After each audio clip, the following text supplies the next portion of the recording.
జర తలకాయ తిప్పి చూడరా, గిది నా అడ్డా. నేను తెలుసుకున్నాను అనుకో, నీ లారీ మాత్రమే ఎడికెళ్ళి పోతుంది, నువ్వు పోవు. మీకు పైసలకి పంచేనికి విశ్వాసంతో పంచేనికి తేడా తెలియట్లా. ఓహో, నన్ను శాంపుల్ చూపించమంటావా? తమే గీడో ముఖ్యమైన పని ఉంది, జల్దీ రండి. రండిరా. భవానీరా.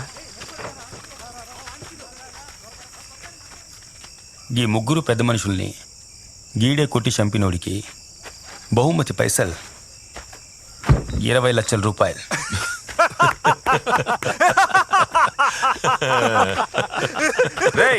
ఏడికొచ్చి ఏం మాట్లాడుతున్నావు? అన్నకాడ పైసల కోసం ఉన్నాను అనుకున్నావా? ఎన్ని సంవత్సరాలుగా ఉంటున్నానో తెలుసా? 30 లక్షల రూపాయలు. 30 లక్షలు ఇస్తే ఆయన మా అన్నరా. 40 లక్షల రూపాయలు. అన్నా ఏంటన్నా ఆడు మాట్లాడుతుంటే ఊరుకున్నావేంటన్నా? నువ్వు ఊరి ఒక్క మాట 50 లక్షల రూపాయలు. ఏంట్రా పెంచుకుంటూ పోతున్నావు? 60 లక్షల రూపాయలు. పొడిచేరాగాడిని. నువ్వు జరుండే, అన్నేదో చెప్తున్నాడుగా. 70 లక్షల రూపాయలు. ఉండనా అన్నా, నేను గేటు దగ్గర పోయి ఎవడు రాకుండా చూసుకుంటా అన్నా. 80 లక్షల రూపాయలు. 80 లక్షల రే జరగరా. ఇప్పుడు ఈ 80 లక్షలకి లాక్ చేద్దామా?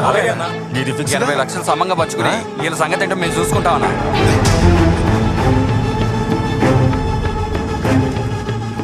ఇప్పుడు సమజైందా పైసలకి విశ్వాసానికి తేడా ఏందో?